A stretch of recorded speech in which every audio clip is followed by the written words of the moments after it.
नमस्कार दोस्तों, आज एक बार फिर से हमारे इस YouTube चैनल में आपका स्वागत है। आज की क्लास में हम लोग कुछ क्वेश्चन को सॉल्व करने का प्रयास करेंगे, क्योंकि देखिए क्वेश्चन यदि हम सॉल्व करते रहेंगे हर टॉपिक से, यदि मान लेते हैं हमारा जो पिछला टॉपिक क्लियर हुआ अक्षांश और देशांतर यानी लैटिट्यूड और लॉन्गिट्यूड की बात कर रहे हैं, वो क्लियर हुआ, तो उससे रिलेटेड यदि हम कुछ क्वेश्चन को सॉल्व कर लेते हैं तो हमारे अंदर एक क्षमता विकसित होता है, एक प्रोत्साहन मिलता है, एक कॉन्फिडेंस आता है अंदर से, जो लगता है कि नहीं इस टॉपिक से कुछ क्वेश्चन यदि पूछा जाए तो हम उस क्वेश्चन को सॉल्व कर पाएंगे। ये हमारे अंदर एक क्षमता विकसित होता है। तो इसी से रिलेटेड जो है, इस टॉपिक से रिलेटेड जो हमने पिछले क्लास में कवर किया है, उससे संबंधित कुछ क्वेश्चन को आज सॉल्व करने का प्रयास करेंगे। तो हम लोग ज़्यादा देर ना समय नष्ट करते हुए हम लोग क्वेश्चन को सॉल्व करते हैं। ठीक है, देखिए सबसे पहला क्वेश्चन है, अंतर्राष्ट्रीय दिनांक रेखा खींची जाती है। तो अंतर्राष्ट्रीय दिनांक रेखा कहाँ पर खींचा जाता है? अफ्रीका से होकर, प्रशांत महासागर से होकर, एशिया से होकर या अटलांटिक महासागर से होकर? देखिए ये सारा टॉपिक जो है हम लोगों ने क्लियर कर चुका है, ये सारा चीज़ हमने बता चुका है, तो इस पर ज़्यादा डिस्कस नहीं करेंगे। ठीक है, समय को ज़्यादा बचाएंगे। और आप यदि ये क्लियर ना हो, ये पता ना चले, तो आप पिछला क्लास ज़रूर देख लें, क्योंकि वो क्लास देखने से आपको ये सारा क्लियर हो सकता है। क्वेश्चन जनरली हमने ये क्लास में डिस्कस कर लिया है। अंतर्राष्ट्रीय दिनांक रेखा जो है वो प्रशांत महासागर से होकर के खींचा जाता है, यानी 180 डिग्री देशांतर रेखा को ही ये अंतर्राष्ट्रीय दिनांक रेखा यानी इंटरनेशनल डे लाइन इसको कहा जाता है। ठीक है, नेक्स्ट क्वेश्चन है हमारा, किसी स्थान का मानक समय निर्धारित करने का आधार क्या होता है? कोई स्थान है, उसका मानक समय हम निर्धारित करेंगे तो किस आधार पर निर्धारित करेंगे? तो मतलब कहने का मतलब यह है कि यदि हमारे यहाँ अभी 7 बज रहा है या 6 बज रहा है, तो ये टाइम का स्टार्टिंग कहाँ से होता है, शुरुआत कहाँ से होता है? तो वो पृथ्वी के मेन सेंटर से होता है, यानी कि 0 डिग्री जो देशांतर होता है वहाँ से इसका स्टार्टिंग पॉइंट होता है, जिसको हम प्रधान मध्याह्न रेखा कहते हैं, यानी प्रधान याम्योत्तर भी इसको कह सकते हैं। 0 डिग्री देशांतर रेखा होता है। यहाँ ऑप्शन नंबर डी सही हो जाएगा। देखिए ये सारा चीज़ हमने क्लास में डिस्कस किया है कि ये हमारा पृथ्वी है, तो ये 0 डिग्री देशांतर होता है, और ये 0 डिग्री देशांतर से ये हमारा 0 डिग्री देशांतर है। ठीक है, एक मिनट, देखिए ये हमारा 0 डिग्री देशांतर है, यहाँ से मान लेते हैं ये 0 डिग्री देशांतर हो गया। ठीक है, ये पॉइंट जो यहाँ पर बना रहे हैं। ठीक है, तो इसके इधर यदि हम बात करें तो ये होता है पूर्व का साइड, पूर्वी देशांतर, और ये होता है पश्चिमी देशांतर इस डायरेक्शन में। ठीक है, तो इधर समय घटता जाता है, इधर समय बढ़ता जाता है, यानी यहाँ 1 बज रहा है तो यहाँ 2 बजेगा, यहाँ 3 बजेगा, यहाँ 4 बजेगा, ऐसे बढ़ता जाता है। हमारा भारत जो है इस एंगल में है, तो यहाँ पर भारत जो है 5.5 घंटा आगे चल रहा है। ठीक है, और यहाँ पर जो है ये पीछे जाता है। ठीक है, ये लेट होता है, इसमें समय का देरी होता है। तो हमने क्लास में ये सारा चीज़ डिस्कस किया है, आप उस क्लास को जाकर के कृपया देख लें, आप उसको समझ लें, तो आपका ये क्वेश्चन सॉल्व हो जाएगा, आराम से सॉल्व हो जाएगा। किसी स्थान का मानक समय निर्धारित करने का आधार होता है प्रधान मध्याह्न रेखा, यानी प्राइम मेरिडियन लाइन होता है, उसी से हम लोग निर्धारण करते हैं। ठीक है, नेक्स्ट क्वेश्चन है, कौन सा देशांतर प्रधान याम्योत्तर के साथ मिलकर ग्लोब पर, देखिए कौन सा देशांतर, यहाँ देशांतर रेखा की बात पूछ रहा है, तो कौन सा ऐसा देशांतर है जो प्रधान याम्योत्तर के साथ मिलकर ग्लोब पर, यहाँ आप देख सकते प्रधान याम्योत्तर यानी 0 डिग्री देशांतर की बात कर रहा है ये। ठीक है, तो उसके साथ मिलकर एक वृहत वृत्त का निर्माण करता है, यानी एक बहुत बड़ा, वृहत मतलब बहुत बड़ा सर्कल का निर्माण करता है ग्लोब के ऊपर। तो वो कौन सा होगा? तो जाहिर सी बात है ये हमारा अर्थ है, ये हमारा पृथ्वी है, यहाँ पर ये 0 डिग्री हम बना रहे हैं, तो इसके पीछे क्या होगा? 180 डिग्री। हमने बताया था कि ऐसे जाएंगे तो 180 डिग्री और ऐसे भी जाएंगे तो 180 डिग्री पर दोनों एक लाइन होता है। तो ये पूरा ये जो लाइन है, ये लाइन ऐसे बन जाता है। ठीक है, पीछे वाला भाग यहाँ पर नहीं दिख रहा है इस जगह पर, तो ये इस तरीके से बनता है। तो ये सामने वाला 0 डिग्री और पीछे वाला 180 डिग्री होता है। तो यहाँ पर 180 डिग्री जो है सबसे बड़ा एक सर्कल का निर्माण करेगा 0 डिग्री के साथ में मिलकर। ठीक है, नेक्स्ट क्वेश्चन है, प्रधान याम्योत्तर गुजरती है, प्रधान याम्योत्तर जो है वो गुजरती है तो किस देश से होकर के गुजरती है, आपको यहाँ ये बताना है। देखिए ये जनरली आप मैप को देख करके यदि इसको समझेंगे कि कौन सा देश कहाँ है तो आपको क्लियर हो जाएगा, बहुत जल्दी क्लियर होगा। वैसे तो मैप से रिलेटेड एक क्लास हम लेकर के आएंगे आगे, क्योंकि मैप समझने से आपको एक आधार मिलेगा कौन सा देश कहाँ है, कौन सा लाइन जो है भूमध्य रेखा या कर्क रेखा या मकर रेखा कहाँ से होकर के गुजरता है, किस किस देश से होकर के गुजरता है, कौन कौन से महादेश से होकर के गुजरता है, ये सारा चीज़ आपको क्लियर हो जाएगा मैप का जब हम क्लास करेंगे उस समय बता देंगे। वैसे आप यहाँ पर देख सकते हैं प्रधान याम्योत्तर यानी 0 डिग्री, यानी कि ये हमारा अर्थ है, तो ये जो लाइन क्रॉस कर रहा है तो ये किस किस देश से होकर के गुजरता है, तो यूरोप में यहाँ पर फ्रांस है, फ्रांस से होकर के गुजरता है, और यहाँ अफ्रीका में अल्जीरिया है, इस जगह पर अल्जीरिया है तो अल्जीरिया से भी होकर के गुजरता है। तो यहाँ पर अल्जीरिया और फ्रांस हो जाएगा, नाइजीरिया से नहीं गुजरता, पुर्तगाल से भी नहीं गुजरता। तो यहाँ पर आप बता सकते हैं कि 0 डिग्री याम्योत्तर जो है यानी प्रधान याम्योत्तर ये अल्जीरिया से और फ्रांस से होकर के गुजरता है। तो यहाँ ऑप्शन नंबर ए सही हो जाएगा, 1 और 2 दोनों सही है।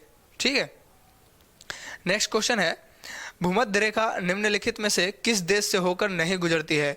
भूमध्य रेखा यानी इक्वेटर की बात कर रहा है, इक्वेटर उसको कहते हैं। देखिए भूमध्य रेखा क्या होता है, हमने ये सारा चीज़ बता रखा है, आप प्लीज़ उस जो है क्लास को, पिछले क्लास को आप देख लें। देखिए ये अर्थ है हमारा, तो अर्थ का ये जो बीचों बीच भाग जो काटता है ऐसे इस डायरेक्शन में, ऐसे नहीं ऐसे नहीं, ऐसे काटेगा बीचों बीच, तो ये याम्योत्तर हो जाता है, ये देशांतर रेखा होता है और ये अक्षांश रेखा होता है। तो ये 0 डिग्री अक्षांश रेखा को ही भूमध्य रेखा कहते हैं हम लोग। ठीक है, तो भूमध्य रेखा किस देश से होकर नहीं गुजरता, तो केन्या से गुजरता है, अफ्रीका में है। मैक्सिको से नहीं गुजरता, अफ्रीका में ही है, सॉरी मैक्सिको तो यहाँ उत्तरी अमेरिका में पड़ता है। देखिए आपको यदि हम दिखा दें यहाँ पर, देखिए आपको यदि इस तरीके से थोड़ा सा लोकेशन बता दें, देखिए ये हमारा अफ्रीका है, ठीक है, और ये दक्षिण अमेरिका है, ये उत्तर अमेरिका है, इस तरीके से ये पनामा जल संधि से ये मिलता है उत्तर अमेरिका और दक्षिण अमेरिका, और यहाँ पर यूरोप है, और इस एरिया में ये पूरा एशिया है। तो इस तरीके से जो है एशिया बड़ा है। अब यहाँ पर आप देख सकते हैं, देखिए केन्या यहाँ पर पड़ता है, ठीक है, अफ्रीका में। मैक्सिको यहाँ पर पड़ता है उत्तर अमेरिका में, ठीक है, इस जगह पर। और इंडोनेशिया यहाँ पर पड़ रहा है एशिया के अंदर, ठीक है, इंडोनेशिया इधर पड़ता है एशिया के अंदर। और जो ब्राज़ील है वो यहाँ दक्षिण अमेरिका के पास पड़ता है। तो जो इक्वेटर होता है, ठीक है, जो भूमध्य रेखा होता है वो पृथ्वी को इस तरीके से काटता है, ऐसे बीचों बीच, ठीक है। तो ये इंडोनेशिया से होकर के जाता है, केन्या से होकर के जाता है, ब्राज़ील से होकर के जाता है, लेकिन मैक्सिको से होकर नहीं जाता क्योंकि मैक्सिको ऊपर हो जाता है, ठीक है। तो यहाँ पर ऑप्शन नंबर, यहाँ पर जो है ऑप्शन नंबर बी यहाँ सही हो जाएगा, क्योंकि यहाँ पूछ रहा था भूमध्य रेखा किस देश से नहीं जाता, तो यहाँ मैक्सिको जो है आंसर यहाँ पर हो जाएगा, ठीक है, मैक्सिको यहाँ आंसर हो जाएगा। नेक्स्ट क्वेश्चन है, किसी जगह का स्थानीय समय 6 बजे प्रातः है, यानी सुबह का 6 बज रहा है उस जगह पर, जबकि ग्रीनविच मीन टाइम यानी GMT। देखिए ग्रीनविच एक जगह का नाम है जो इंग्लैंड में एक शहर है, वेधशाला है वहाँ पर, जहाँ पर ये सारी चीज़ें रिसर्च होती रहती है।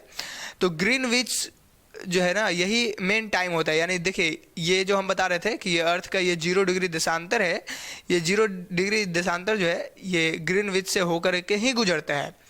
तो यहाँ पर बोल रहा है कि ये 3 बज रहा है, सुबह का 3 बज रहा है, ठीक है, 0 डिग्री देशांतर पर सुबह का 3 बज रहा है। तो उस जगह का देशांतर रेखा क्या होगा जो यहाँ पर 6 बज रहा है, जहाँ पर 6 बज रहा है सुबह का, वहाँ पर देशांतर रेखा कितना होगा, कितना डिग्री होगा। तो देखिए सिंपल सा चीज़ है, यहाँ पर आप बता सकते हैं ये कितने डिग्री कितने घंटे का अंतर है, 3 घंटे का अंतर यहाँ पर देखने को मिल रहा है, ठीक है।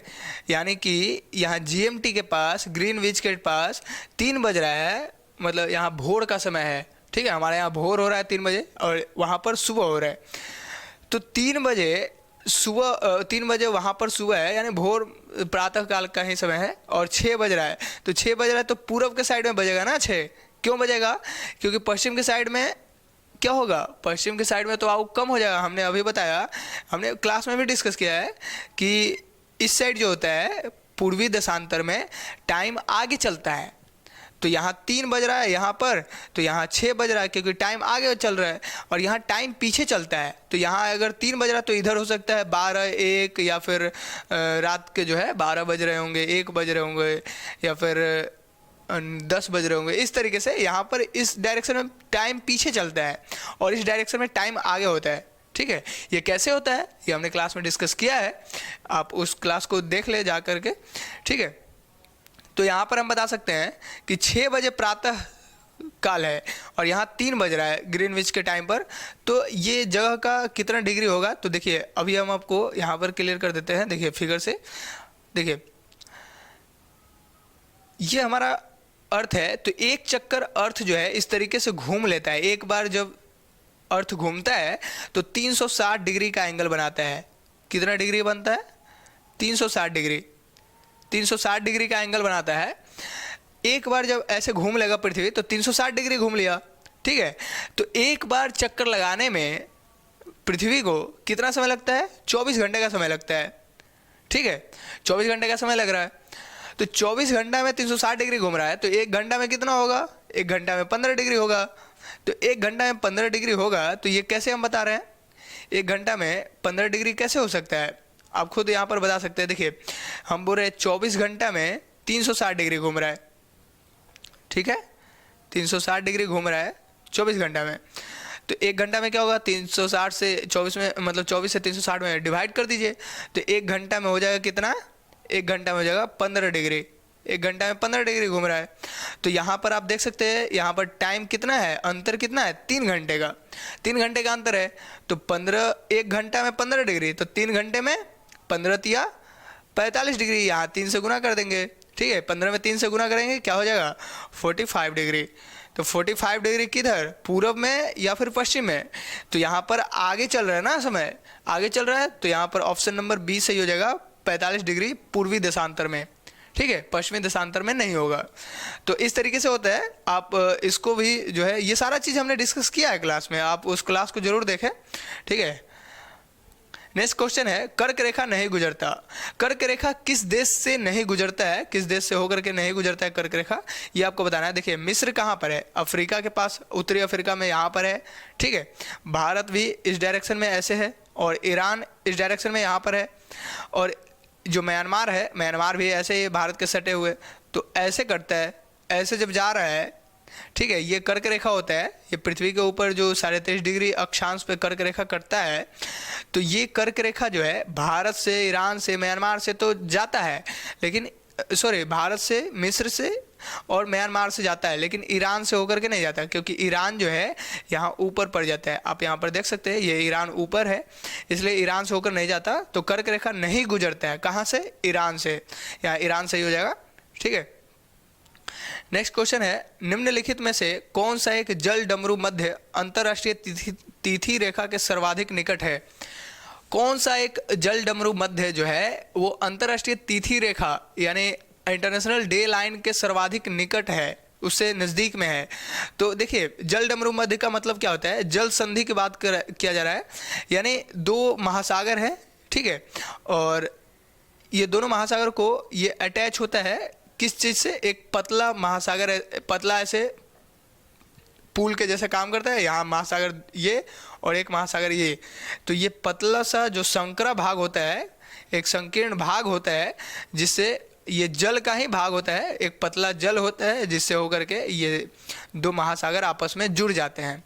तो जल संधि इसको कहते हैं, जल डमरू मध्य भी इसको कह देते हैं। डमरू के आकार का होता है, इसलिए इसका नाम डमरू मध्य इसका बताया गया है। ठीक है, डमरू शायद आप देखे होंगे, तो डमरू के आकार का होता है। तो अंतर्राष्ट्रीय तिथि रेखा के निकट है। अंतर्राष्ट्रीय तिथि रेखा कहाँ है, 180 डिग्री देशांतर पर है। ठीक है, 180 डिग्री देशांतर पर है अंतर्राष्ट्रीय तिथि रेखा। तो वो कहाँ पर है, तो बेरिंग जल डमरू मध्य जो है वो प्रशांत महासागर में ही है। बेरिंग जल डमरू मध्य जो है प्रशांत महासागर के आसपास है। तो वहाँ पर जो है, अब देखिए अंतर्राष्ट्रीय तिथि रेखा जो है, अभी हमने पहला क्वेश्चन ये बताया था कि वो प्रशांत महासागर से होकर के गुजरता है, तो बेरिंग जल डमरू मध्य, यहाँ पर ऑप्शन नंबर बी सही हो जाएगा। मलक्का जो जल डमरू मध्य है, मलक्का, ये इंडोनेशिया और जो हिंद महासागर है उसको अलग करता है। हिंद महासागर आप यहाँ पर ये भारत है, तो भारत के नीचे जो हिंद महासागर है और इधर प्रशांत महासागर, तो हिंद महासागर और प्रशांत महासागर को जो है यहाँ पर अलग करता है। इसी का नाम है क्या, यह है मलक्का जल डमरू मध्य। फ्लोरिडा जो है ये उत्तरी अमेरिका के पास है, यानी उत्तरी अमेरिका और क्यूबा से अलग होता है। ये जनरली मैप से हम आपको क्लियर करा देंगे, ठीक है। ये यदि अमेरिका है तो क्यूबा इस डायरेक्शन में है यहाँ पर, तो यहाँ से ये क्यूबा को अलग करता है, एक जल का संधि होता है वहाँ से, ठीक है। तो इस जगह से जो है ना फ्लोरिडा जल डमरू मध्य जो है यहाँ से इस तरीके से चलता है।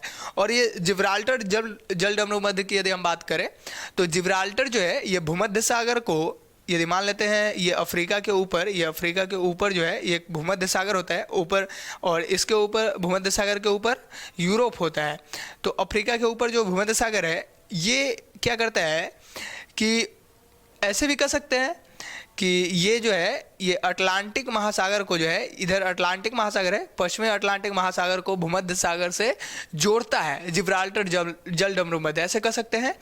और ऐसे भी कह सकते हैं कि जो स्पेन है, जो यूरोप में, यानी मान लेते हैं यहाँ पर स्पेन है, ठीक है, इस जगह पर, तो स्पेन को जो है ये अफ्रीका से अलग करता है, ऐसे कह सकते हैं, ठीक है। या फिर मोरक्को जो अफ्रीका में, यहाँ पर मोरक्को देश है, मोरक्को, यहाँ से मोरक्को और स्पेन को जो है अलग करता है, ये ऐसे कह सकते हैं जिब्राल्टर। वैसे ये सारा चीज़ जो है आपको ये क्लियर हो जाएगा जब हम मैप आपको बताएंगे। मैप से आपको जब देश पता हो जाएगा तब तो ये सारा चीज़ आसानी हो जाएगा। तो यहाँ पर ऑप्शन क्या सही हो जाएगा कि ऑप्शन नंबर यहाँ पर आपको सही हो जाएगा, बी नंबर ऑप्शन यहाँ सही हो जाएगा। कौन सा एक जल डमरू मध्य है जो अंतर्राष्ट्रीय तिथि रेखा के सबसे निकट है, तो बेरिंग जल डमरू मध्य है, वो प्रशांत महासागर के अंदर है, पैसिफिक ओशियन के अंदर, ठीक है। तो यहाँ पर ऑप्शन नंबर बी सही हो जाएगा।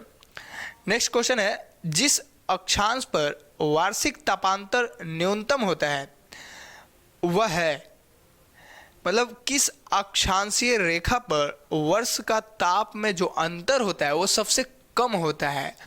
आपको ये बताना है ताप का जो अंतर होता है वो सबसे कम कहाँ पर होता है, मतलब टेम्परेचर चेंजिंग नहीं होता हर टाइम में। तो देखिए हमने बताया था कि यदि हम इस तरीके से आपको फिगर में बता दें, देखिए हमने बताया था कि ये हमारा अर्थ है, तो ये क्या है, ये भूमध्य रेखा है, ठीक है, विषुवत वृत्त इसको कहते हैं, ये हमारा कर्क रेखा है और ये मकर रेखा है, ठीक है। तो इस एरिया में, इस एरिया को हम कहते हैं कि ये उष्ण कटिबंधीय एरिया है। यहाँ पर जो है सन का लाइट हमेशा ही डायरेक्ट पड़ते रहता है इस डायरेक्शन में, साल में एक बार इस जगह पर, हर जगह पर जो है, हर लाइन पर एक बार सन का लाइट डायरेक्ट पड़ता है। तो विषुवत वृत्त पर तो हमेशा ही टेम्परेचर ज़्यादा ही होता है, उसमें टेम्परेचर कम होता ही नहीं है, ठीक है। तो यहाँ पर हम बता सकते हैं कि भूमध्य रेखा, जिसको हम विषुवत वृत्त कह रहे हैं, भूमध्य रेखा पर ताप का अंतर ज़्यादा नहीं होता। उत्तरी ध्रुव पर ठंड का मौसम आता ही है, उत्तरी ध्रुव बहुत ही ठंड होता है, ताप का अंतर है वहाँ पर। कर्क रेखा पर भी ताप का अंतर होता है, गर्मी ठंडा आते रहता है, हम लोग कर्क रेखा के आसपास ही है, तो यहाँ पर ठंड और गर्मी का मौसम तो आता ही रहता है। और यहाँ मकर रेखा भी क्या है, वहाँ भी ठंड और गर्मी का मौसम आता है। तो यहाँ पर ऑप्शन नंबर जो है, यहाँ पर ऑप्शन नंबर हमारा ए सही हो जाएगा, ठीक है। ऑप्शन नंबर ए यहाँ पर भूमध्य रेखा सही हो जाएगा, ठीक है, क्योंकि यहाँ पर ताप का अंतर बहुत ही कम होता है।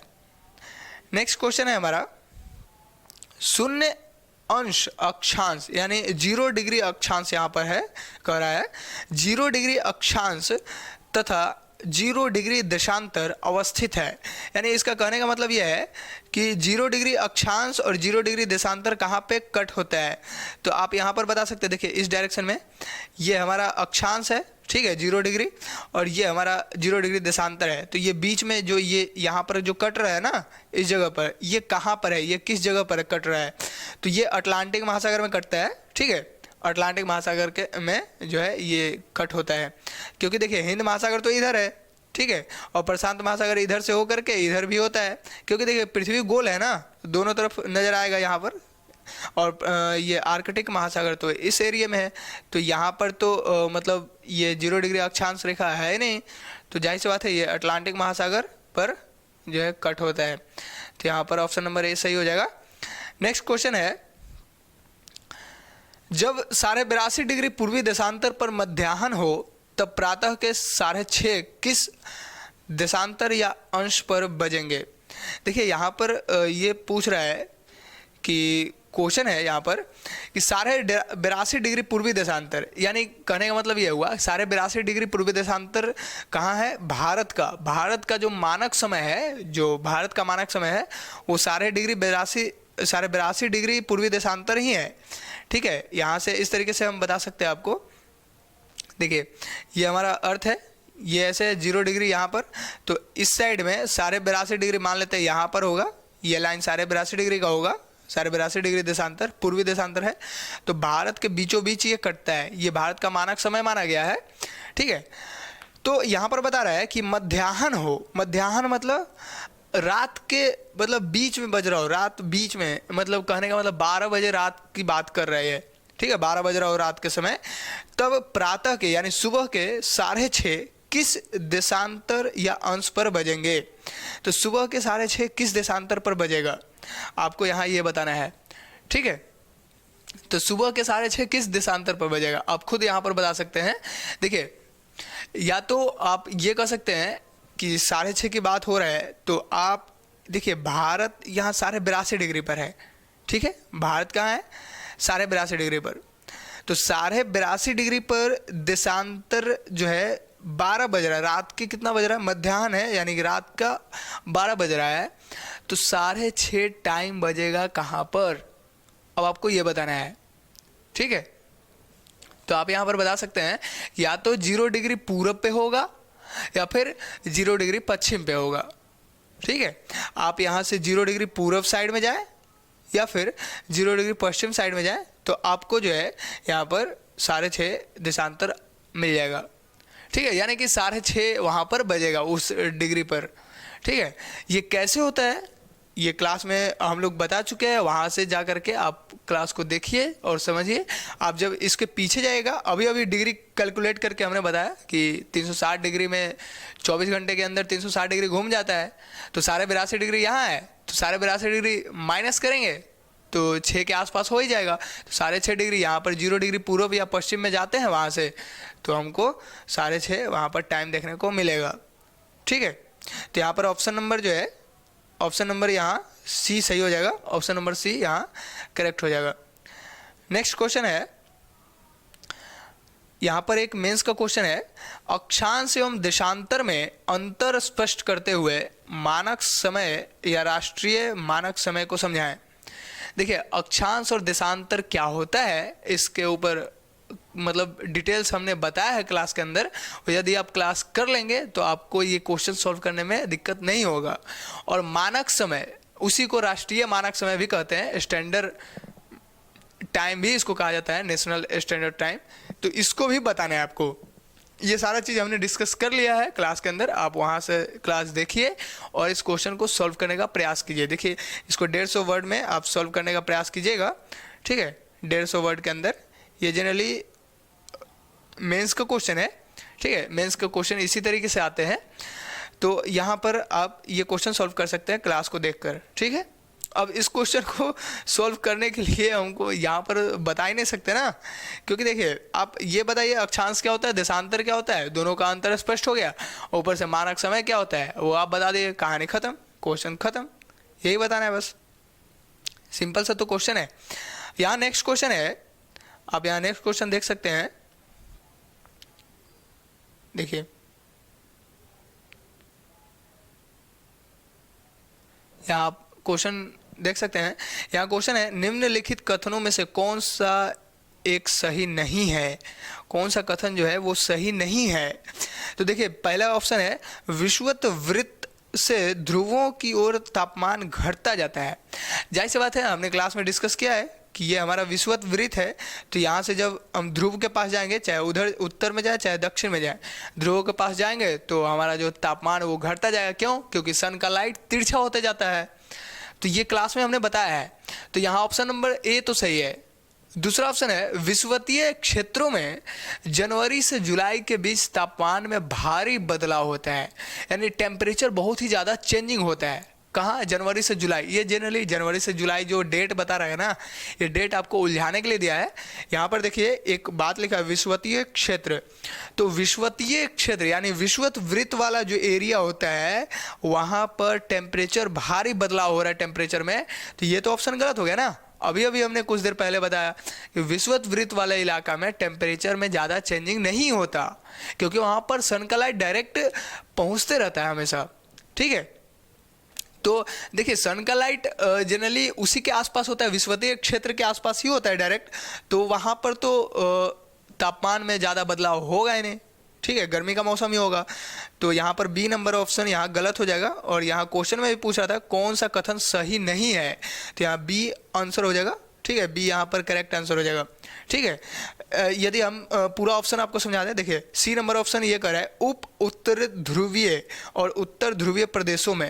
देखिए उत्तरी ध्रुव वाला जो प्रदेश है यहाँ पर पोल की बात, और जो ऊपर ध्रुव के उत्तर साइड में जब हम जाते हैं यानी कि इस वाले इलाके से, यानी 66.5 डिग्री के आसपास हम मान सकते हैं, तो इस इलाके में अवस्थित वृहत संहतियों में शीत ऋतु में अत्यंत कम तापमान में केंद्र विकसित होते हैं। देखिए यहाँ पर वृहत भूसंहति ये क्या होता है? जनरली देखिए ये भूमि का एक स्थल खंड की बात कर रहा है।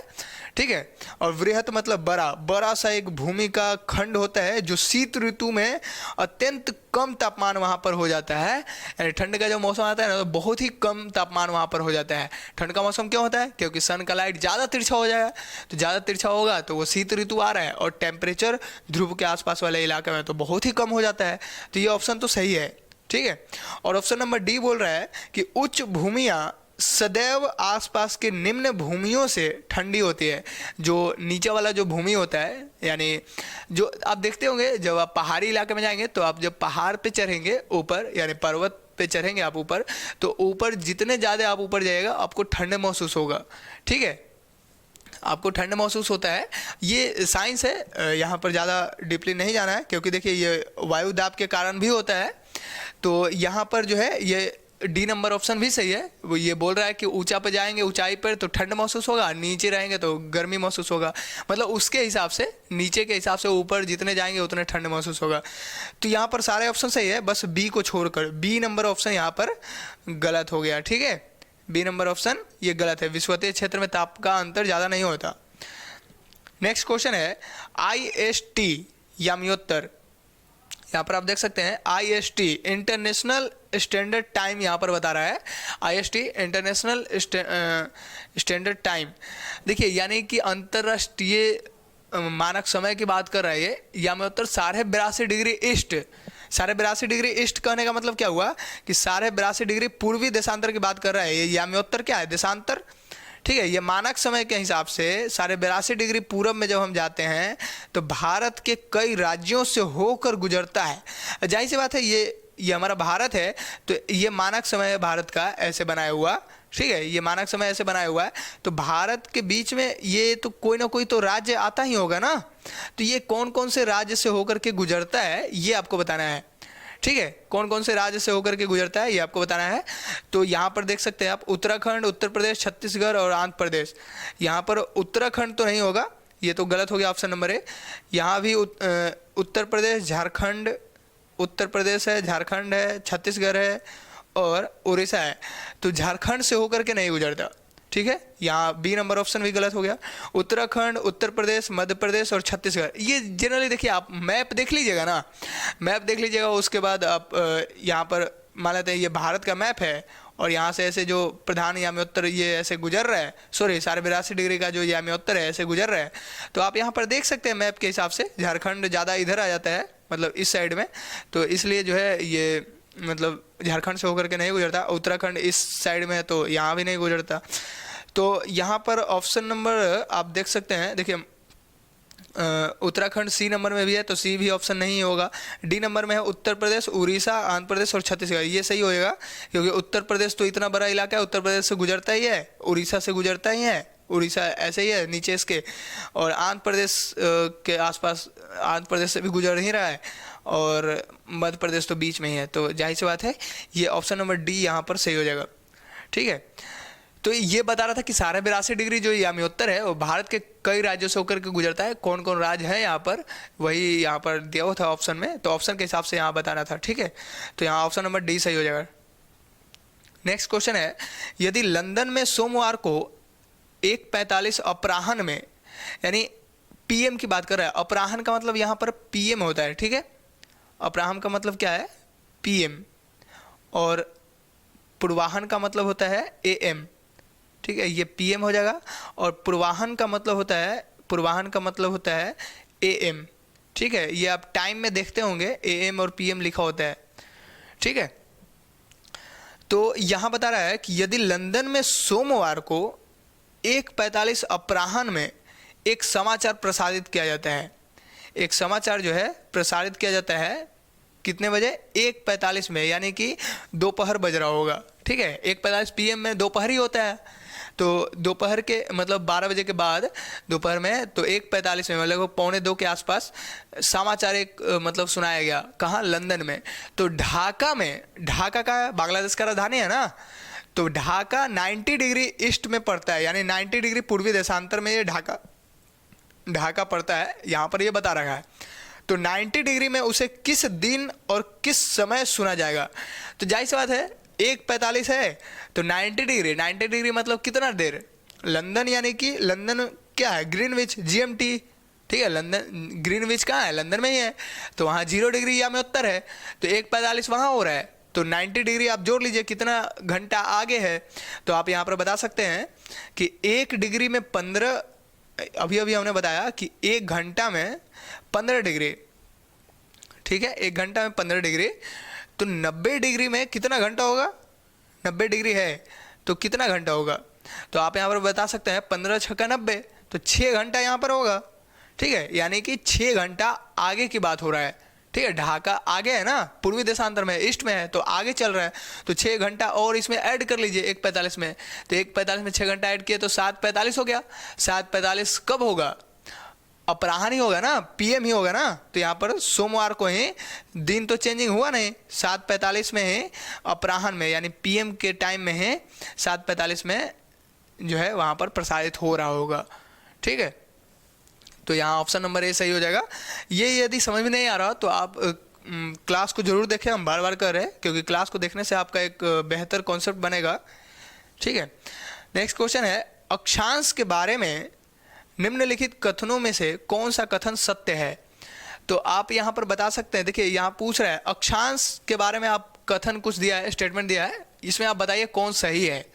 ठीक है, पहला स्टेटमेंट है, अक्षांश के साथ साथ वर्षा, तापमान और वनस्पति बदलती रहती है। तो जाहिर सी बात है ये सही है, क्योंकि कैसे, देखिए अक्षांश जब यहाँ पर चेंजिंग होगा, देखिए भूमध्य रेखा पर गर्मी का मौसम, यहाँ ठंड का मौसम, और यहाँ ठंड का मौसम, और यहाँ गर्मी, और यहाँ ठंड, ऐसे होते रहता है। तापमान में चेंजिंग हो रहा है, वर्षा में भी चेंजिंग होते रहता है, और जब तापमान और वर्षा में चेंजिंग होगा तो जाहिर सी बात है वनस्पति भी बदलते रहेगा। तो ये ऑप्शन नंबर 1 तो सही है, सॉरी स्टेटमेंट नंबर 2 क्या कह रहा है, ये कह रहा है कि अक्षांश के साथ साथ सबसे बड़े दिन और सबसे छोटे दिन का अंतर भी बढ़ता जाता है। तो ये भी सही है, क्योंकि हमने बताया है कि जब कर्क रेखा पर क्या होता है, उत्तरी ध्रुव पर, ये हमारा अर्थ है, ये भूमध्य रेखा, ये कर्क रेखा, या मकर रेखा ये हो गया। तो कर्क रेखा पर उत्तरी ध्रुव में क्या होता है, कर्क रेखा पर जब सन का लाइट डायरेक्ट आता है, ठीक है, सन का लाइट जो है जब डायरेक्ट आता है कर्क रेखा पर, तो क्या होता है, उस दिन सबसे बड़ा दिन होता है वहाँ पर। उसी तरीके से मकर रेखा पर जब सन का लाइट डायरेक्ट आएगा तो क्या होगा, मकर रेखा पर दिन सबसे बड़ा होगा, और बाकी में दिन छोटा होते जाता है, और भूमध्य रेखा पर लगभग दिन और रात दोनों बराबर ही होते हैं। ये सारा चीज़ हमने डिस्कस किया है क्लास के अंदर, आप कृपया क्लास को जा करके कर ले, देख ले। ठीक है, आपका सही हो जाएगा। नेक्स्ट क्वेश्चन है, इंदिरा स्थल यानी इंदिरा पॉइंट लगभग 6 डिग्री 45 मतलब मिनट नॉर्थ अक्षांश पर स्थित है। तो ये बता रहा है ये कितने डिग्री अक्षांश पर स्थित है। देखिए इसका यदि हम आपको फिगर दिखा दें यहाँ पर, देखिए फिगर के हिसाब से दिखा के, फिगर बना के दिखाते हैं आपको। देखिए यहाँ पर जो है, देखिए ये हमारा अर्थ है, ठीक है, ये मान लेते हैं ये भारत है, ठीक है। तो भारत का सारा 82, ये भारत का सबसे ऊपरी जो हिस्सा होता है ये 8 डिग्री कुछ होता है, शायद 8 डिग्री नहीं, लगभग ये होता है 37 डिग्री या 37 डिग्री या 36 डिग्री 7 मिनट ऐसे करके होता है, ठीक है, हाइट उसका यदि हम देखा जाए। तो यहाँ पर बता रहा है कि इंदिरा स्थल, इंदिरा पॉइंट भारत का सबसे दक्षिणतम बिंदु है, भारत का सबसे दक्षिण वाला पॉइंट, ये अंडमान निकोबार में है, यहाँ पर है, ठीक है, भारत का सबसे दक्षिण पॉइंट यहाँ पर है। तो इस पॉइंट पर कितना डिग्री नॉर्थ में, तो ये यदि भूमध्य रेखा है तो ये नॉर्थ, ऊपर वाला नॉर्थ हो गया और नीचे वाला दक्षिण हो गया, ठीक है। तो यहाँ नॉर्थ का साइन दिया है, एन लिखा हुआ है यानी नॉर्थ में, तो 6 डिग्री 45 है, तो ये अक्षांश पर स्थित है। तो यहाँ पर ये सही बता रखा है। देखिए जब हम आपको ये भारत का लोकेशन जब हम बताएंगे, भारत के ऊपर आएंगे, तब आपको ये सारा चीज़ डिस्कस कर देंगे कि भारत का ये स्टार्टिंग पॉइंट कहाँ से होता है और लास्ट पॉइंट कहाँ से होता है, इधर से स्टार्टिंग पॉइंट कहाँ से होता है और इधर से लास्ट पॉइंट कितना होता है, ठीक है। ये लगभग 68 डिग्री के आसपास यहाँ से होता है, यहाँ से 97 डिग्री के आसपास होता है, और यहाँ लगभग 6.6 डिग्री 945 के आसपास यहाँ से गुजरता है, और यहाँ जो है लगभग 37.9 डिग्री के आसपास होता है। तो ये जनरली हम आपको क्लियर कर देंगे जब हम भारत का लोकेशन बताएंगे। तो यहाँ इंदिरा पॉइंट जो है ये लगभग उत्तरी ध्रुव में 6 डिग्री 45 अक्षांश पर लगभग स्थित है। तो यहाँ पर जो हमारा आंसर हो जाएगा, यह आंसर डी नंबर आंसर यहाँ पर सही हो जाएगा, ठीक है। तो यहाँ डी नंबर आंसर यहाँ सही हो जाएगा। नेक्स्ट क्वेश्चन है, अब यहाँ नेक्स्ट क्वेश्चन देख सकते हैं। देखिए इनमें से कौन सा कारक पृथ्वी के तापमान को प्रभावित नहीं करता है, इनमें से कौन सा कारक है जो पृथ्वी के तापमान को प्रभावित नहीं करता है। तो आप यहाँ पर ऑप्शन देख सकते हैं, किसी स्थान के अक्षांश एवं देशांतर रेखाएं दोनों।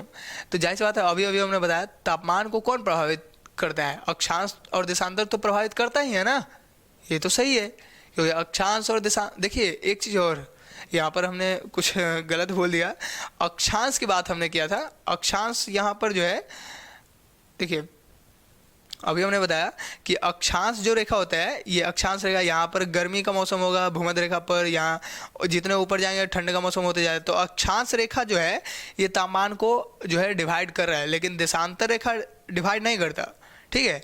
देशांतर रेखा कभी भी तापमान को डिसाइड नहीं करता, अक्षांश रेखा डिसाइड करता है।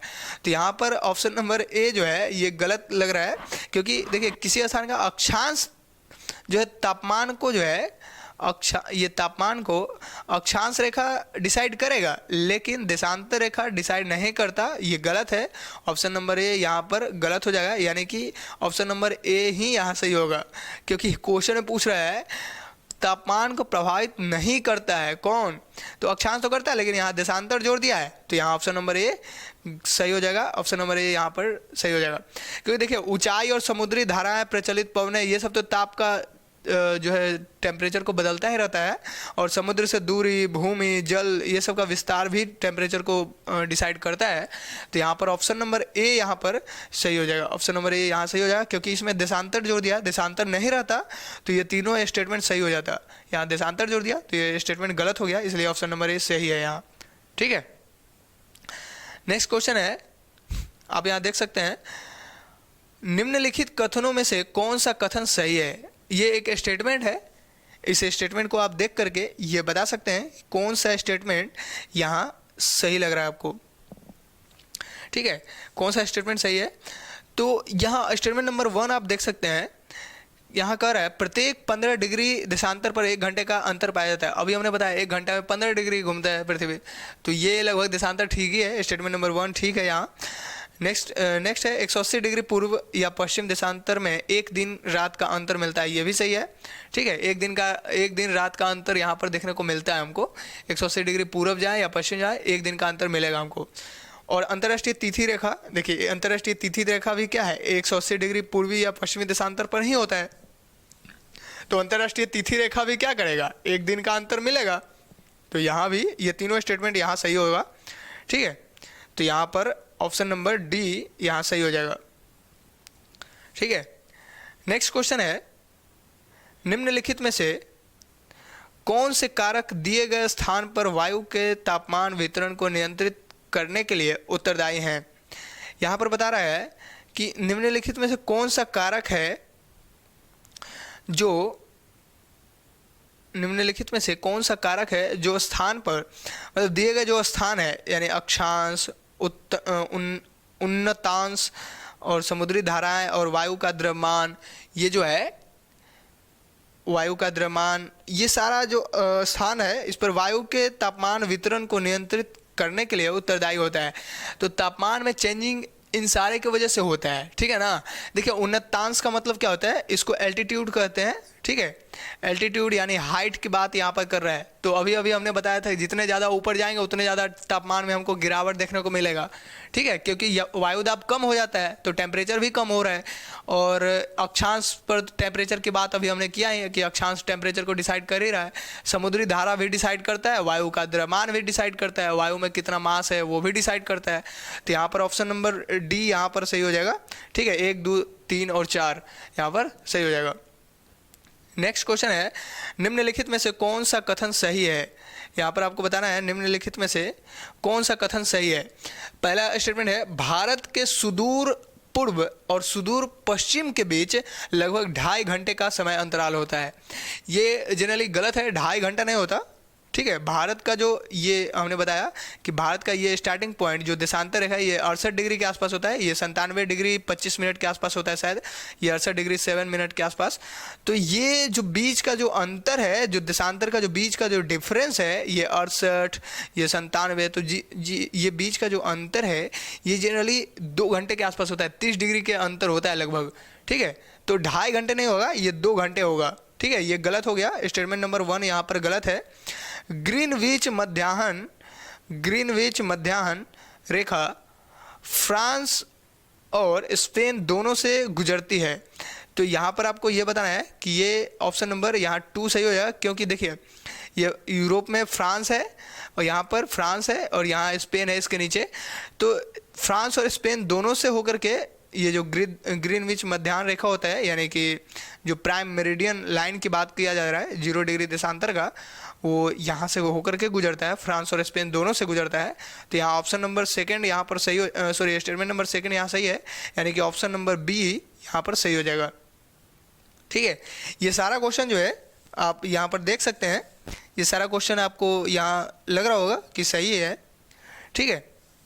क्योंकि देखिए अब आप जो है ये बता दीजिए कि आपका इसमें से कितना क्वेश्चन आप खुद से सॉल्व कर पाए हैं, क्योंकि यदि आप क्लास किए होंगे तो शायद आपको ये सारा क्वेश्चन जो है आपको सॉल्व करने का मौका ज़रूर मिला है और आप शायद सॉल्व भी किए होंगे ये सारा क्वेश्चन।